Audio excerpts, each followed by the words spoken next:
68வது சர்க்கம். சீதையை தேற்றியதைச் சொல்வது. புருஷோத்தமரே, அன்றியும் திரும்பிவிட அவசரப்பட்டுக் கொண்டிருந்த நான், தேவரீருடைய சிநேகத்தாலும் நன்னலத்தாலும் தேவியால் மீளவும் மிகவும் கொண்டாடப்பட்டு மேல் நடக்க வேண்டியதைப் பற்றி ஆக்ஞாபிக்கப்பட்டேன். தசரத குமாரரான ஸ்ரீராமர் எப்படியானால் இராவணனை யுத்தத்தில் கொன்று விரைவில் என்னை ஆட்கொள்ளுவாரோ அப்படி பலவகையாய் இவ்வண்ணம் உன்னால் சொல்லப்பட வேண்டியவர். செற்றாரைச் சிதைக்கவல்ல வீரரே, ஒரு கால் இஷ்டப்படுவீரானால் ஏகாந்தமான ஏதேனும் ஒரு இடத்தில் ஒரு நாள் தாமதிப்பவராய் இரும். நாளை திரும்பி போகலாம். வீரியமுடையோரே, உமது சமீபத்தில் இருக்கும் பட்சத்தில் மந்த பாக்யையான எனது இந்த சோகமாகிற தீவினை பயனுக்கும் விமோச்சன காலமாக அது இருக்கும். பராக்கிரமசாலியான நீர் மறுபடி திரும்பி வருவதற்காகவே சென்றபோதிலும் அப்பொழுது என்னுடைய உயிருக்கு எப்படியாகிலும் ஆபத்து நேரிடும், சந்தேகமில்லை.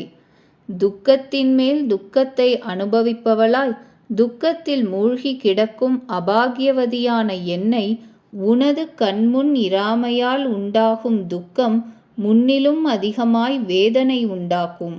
வானரத் தலைவனே, வீரரே, உமது துணைவர்களான வானரர்கள் விஷயத்திலும் கரடிகள் விஷயத்திலும் முதலில் ஆக வேண்டியதும் முக்கியமானதும் எனக்கு நிச்சயமாகாத இந்த ஒரு விஷயம் இருக்கிறதே.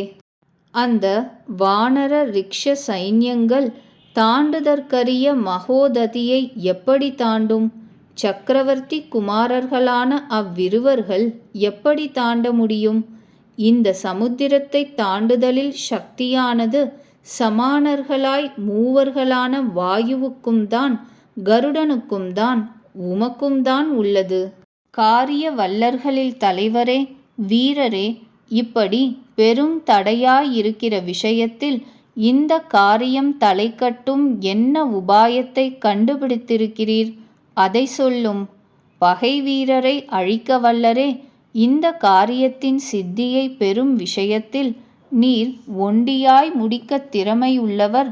பலத்தால் உண்டாகும் கீர்த்தி உமதென்றபடி ஆகும்.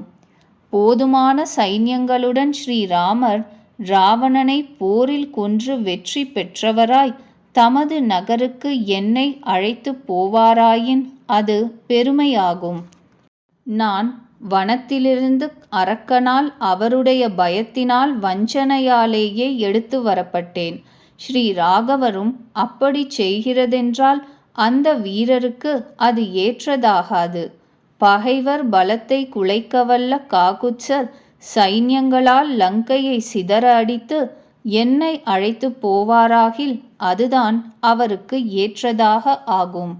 ஆகையால் போர்வீரரான அந்த மகாத்மாவின் பராக்கிரமத்திற்கு ஒத்ததாய் ஆகிறது எதுவோ அந்த பிரகாரமே நீர் செய்ய பாரும். பொருள் அமைந்ததும் ஒன்றுடன் ஒன்று பொருந்தியதும் காரண காரியத்துடன் செறிந்ததுமான அந்த மொழியை கேட்டு சொல்ல வேண்டிய மிகுதியை அதற்கு பதில் சொல்லாக நான் விண்ணப்பம் செய்தேன். தேவி, வானர ரிக்ஷ சைன்யங்களுக்கு இறைவரும் வானரர்களில் உத்தமரும் நிர்விகல்பமான மனதுள்ளவரும் சுக்ரீவர் உம் விஷயத்தில் ஆப்த சிநேகிதர்.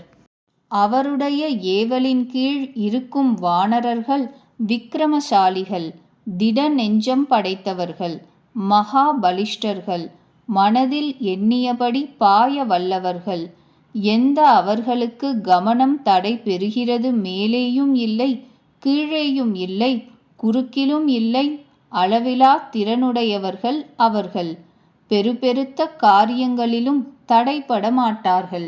வாயு மார்க்கத்தை அனுசரித்துச் செல்பவர்களும் பலத்தால் செருக்குற்றவர்களும் மகானுபாவர்களுமான அந்த வானரர்களால் பூமி அடிக்கொரு தடவை சுற்றி வரப்படுகிறது.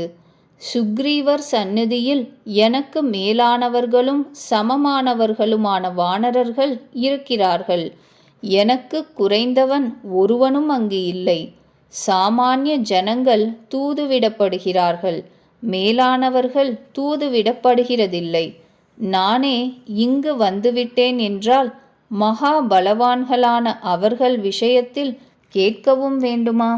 ஆதலால் தேவி, பரிதவிக்க வேண்டாம், உமது துன்பம் தொலையட்டும்.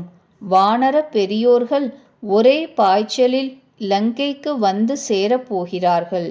மகானுபாவாய் உதித்த சந்திரன் சூரியன் இவர்கள் போன்ற ஆண் சிங்கங்களாகிய அவ்விருவர்களும் எனது முதுகில் ஏறிக்கொண்டு வந்து உம்மிடம் சேரப்போகிறார்கள். சத்ரு சம்ஹாரகரும் சிம்ஹத்தை நிகர்த்தவருமான ஸ்ரீ ராகவரையும் விற்பிடித்தவராய் லங்கை வாயிலில் நிற்கும் லக்ஷ்மணரையும் இதோ காண்பீர். நகங்களையும் பற்களையும் ஆயுதமாக உடையவர்களும் சிங்கமும் புலியும் போன்ற வலிமை உடையவர்களும் வாரணேந்திரங்களை வீரர்களாக வானரர்களையே ஒத்து ஒன்று கூடிச் சேர்ந்தவர்களாய் இதோ காணப்போகின்றீர். லங்கையினது மலை தாழ்வரைகளில் முழங்குகின்ற மலைகளையும் மேகங்களையும் ஒத்த வானர தலைவர்களின் முழக்கத்தை இதோ கேட்கப் போகிறீர்.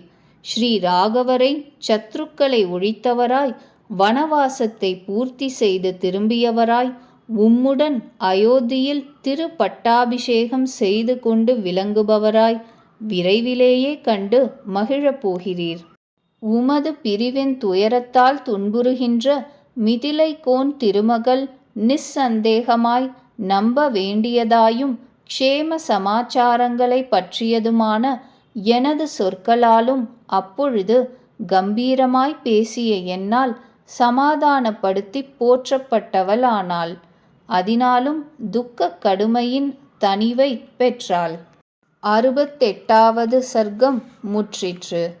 சுந்தரகாண்டம் பூர்த்தி.